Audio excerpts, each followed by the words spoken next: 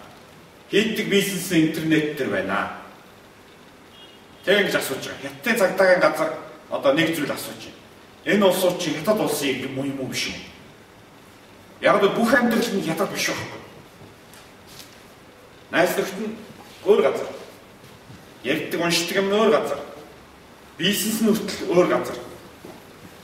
Тэгэхээр энэ улсууд ч одоо ямар хууль дагах юм бэ гэж. Facebook-ийн хуулийг дагах юм уу? Хятадын хуулийг дагах юм. Хятадын засгийн газар Facebook дотор яаж хууль хэрэгжүүл?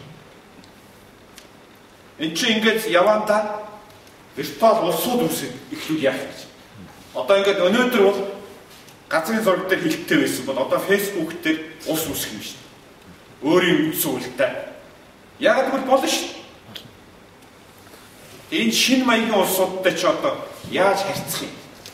Наацхан цагдаагийн газар яаж харьцах юм? Шүүхийнхэн яаж харьцах юм? Ер нь засгийн газрууд яаж харьцах юм? Мэддэхгүй. Одоо бол мэддэг. Тэгэхээр одоо бол өнөөдөр яг ийм зүйлийн юмтэй мэдэрч байна. Тэгэхээр одоо ганцхан асуулт байна. За энэ сайн уу муу юу гэж би ярих байггүй. Яг гэвэл энэ бол сайн ч байсан явна, муу ч байсан явна. Бидраас асуулт бид тэгээ энийг сайн болгох юм уу, муу болгох юм уу гэж байна. Үнэхээр Facebook-ийг ашиглаад Монгол улсыг хөгжүүлж болох юм. Twitter, блогийг ашиглаад боловсрал хүмүүсийн хоорондын харьцаа, медиаг өөрчилж болох юм. Яг түүгээрээ дамжаад бидний амьдралыг сайжруулах болох юм. Хамгийн нуугсан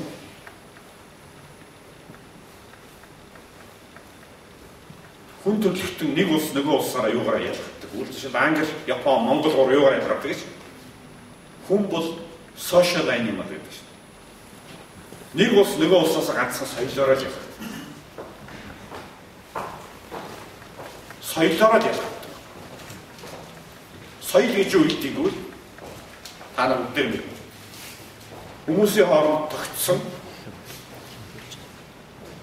хүн чинь бол хүн нийгмээ байгуулж амьдардаг. Өөрөөр хэлбэл яг шоргоолжны үр шиг монголчууд нэг шоргоолжны үр, японууд нэг шоргоолжны үр, англичууд нэг шоргоолжны үр байгуулж байгаа.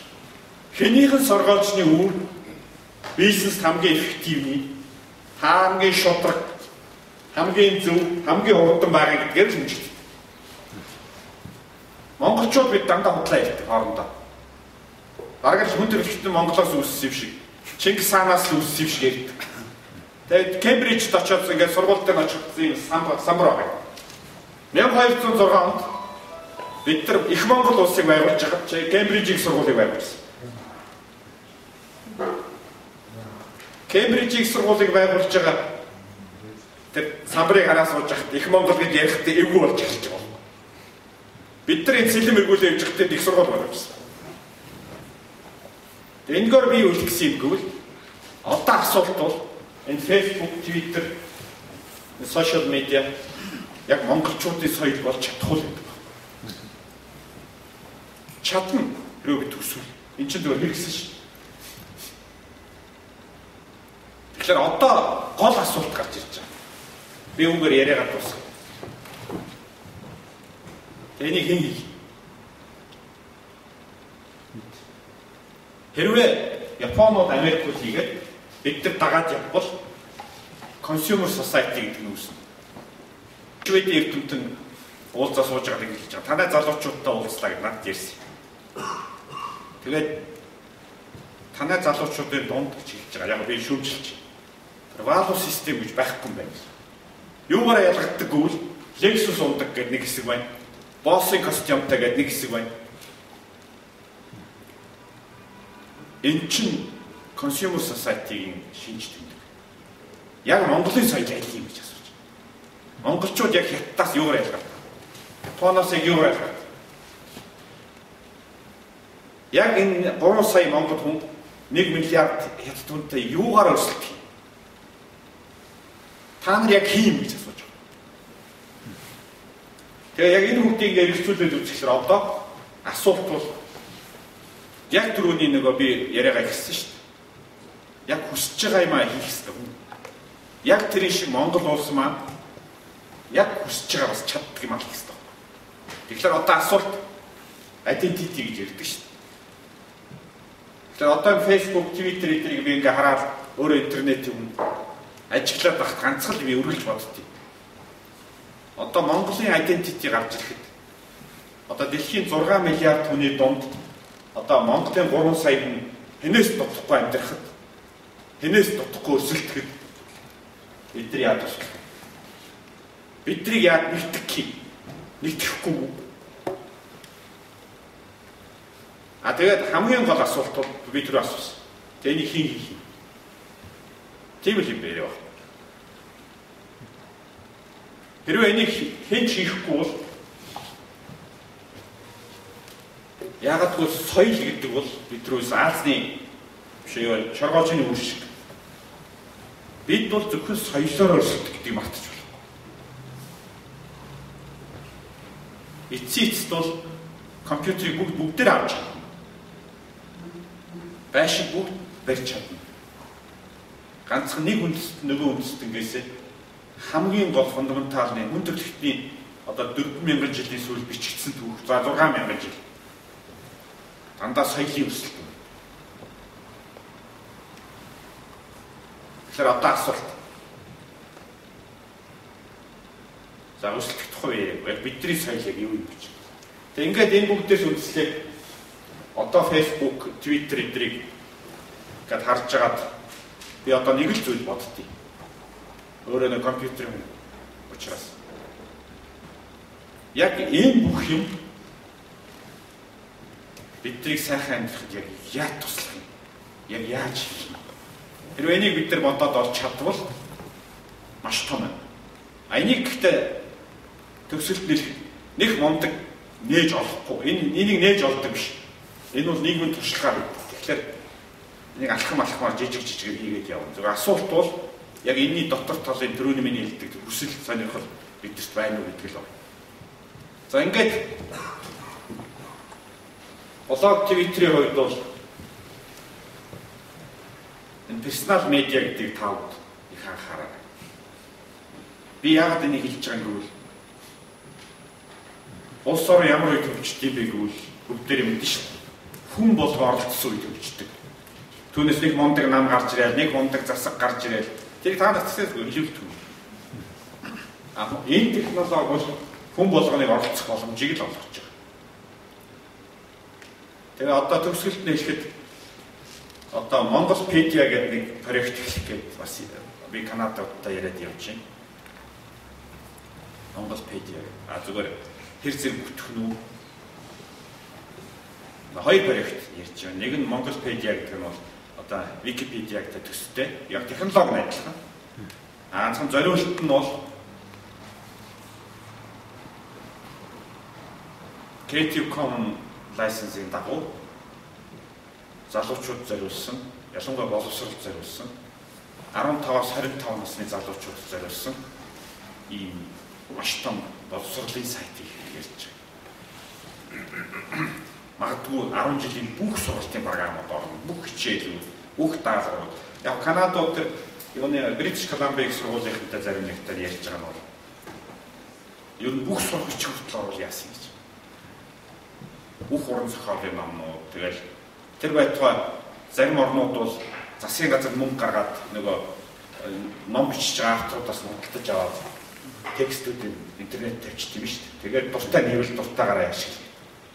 Тийм байдлаар нэг юм асуудал яригдчихэж байгаа. Зүгээр гол асуудал бол Канадын засгийн газрын проектоор тэр British Columbia сургуультай хамтраад хийх тухай ярьж байгаа. Тэр маань ингээд жоох явж байгаа. Тэгээ энэ дээр бол бас сонирхож байгаа залуучууд байвал бас мэдээж би өөрөө ихгүй шүү дээ. Зөвхөн улс төрийн чууны хувьд одоо Канададтай нэлээд энэ салбарт урд нь интернетээр нэлээд ажиллаж ирсэн юм яаж. За хоёр дахь нь бол Mongolia MN гэдэг домен дээр өнөөдөр нэг форум үүсгэсэн байна.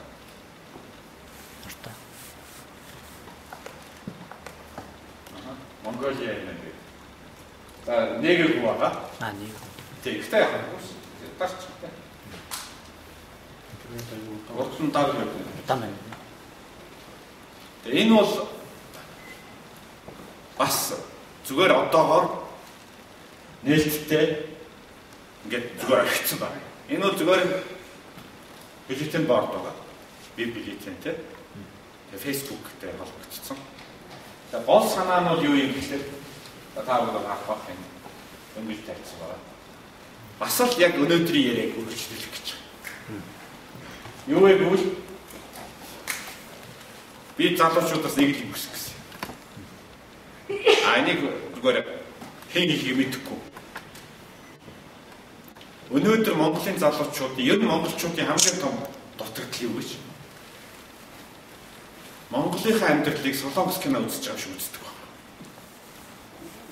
За ингээ улсын мөнгөийг дээр болгочих чинь. За тэнд байгаа сүйтгч чинь. Солонгос кино биш шүү дээ. Тэрээ танай гэрийн мэблийг ирэхэд чинь диваны чинь нэг улгайлцсан байвал улгайлч чинь нэхгүй шүү дээ. Тэгтэл чинь Монгол улсыг одоо улс төр ганцхан секунд хэлчих. Зогсоо цаг улгайлж шээ. Зогсоо цагаас үйтгэж чинь. Харамсалтай бид бүгдээрээ солонгос кино шиг үзэж чинь. За нямдор тэгж улгайлж гин энэ хоёрыг тэгж улгайлж ингээл. Юу бидний улгайлаад байгаа шүү. За би энэгээр хэлэх гэсэн юм биш. Гол асуулт бол би та бүдээс залуучуудаас юу хэлсэн юм бэ? Тэгээд тэгвэл оронд нь яаж байх юм? Яаж бид нар цөмөөрөө оролцох юм бэ? Зүгээр бодлороо хэлээ. Та нарын хүсэж байгаа Монгол улс яг юу юм? За 10 жилийн дараа яг Монгол яг яах юм? За тийм бай. За тэгвэл та тэгвэл яах юм? Ингээд ерөнхийдөө энэ форумын санаа бол маш энгийн.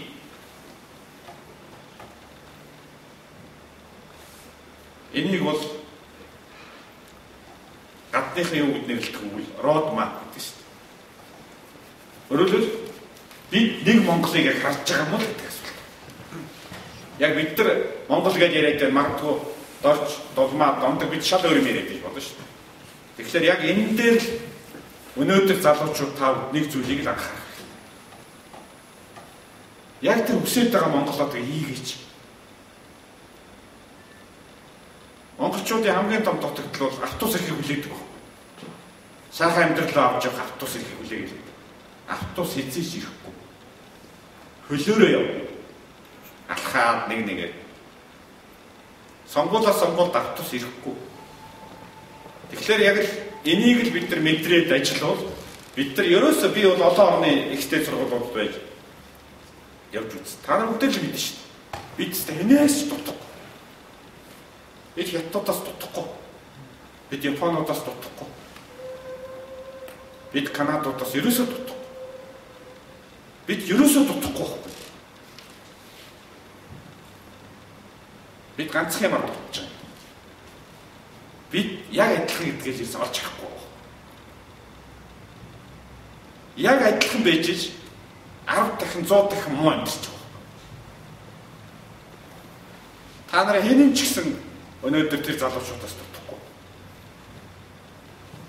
Бид бүгдээрээ дутахгүй байхгүй. 2.7 сая Монгол хинч дутахгүй. Ганцхан нойрноос сэрээгүй байна. Бид дутахгүй гэдгийг олж харахгүй. Хэрвээ бид дутахгүй юм бол өөрийнхөө замаар явъя. Яг нэг түрүүний анх ярьдаг шиг. Яг хувь хүн өөрийнхөө замаар явдаг шиг монголчууд бид өөрсдийнхөө замаар явъя гэж. Тийм учраас сошиал медиа, интернет энэ бүгдийг бол ашиглаад та бүгд бол энэ бол та нарын соёл, та нарын цивилизац байхгүй. Одоо энийг бол өөр эмээгүүнээр бус хүмүүс мэдэхгүй. Энийг ашиглаад Монгол улсыг байгуулж болно шүү дээ. Энийг л хийгээсэй гэж хүсэж байгаа. За энийг хэрвээ ерөнхийдөө ойлгож байгаа хийж ивэл тэр интернет, бусад бүх технологи гэдэг бол болно. Тэрийг бол тэртээ зүгт анарч чадна. Тэгэхээр Английн зүйч зүгээр би яриагаад дуусгая. Английн нэг тийм усан цэргийн далайчдын зүрэг байдаг гэсэн. Хэрвээ та аль бомбд очихоо мэдэхгүй бол аль ч зүгийн салхи танд тусахгүй.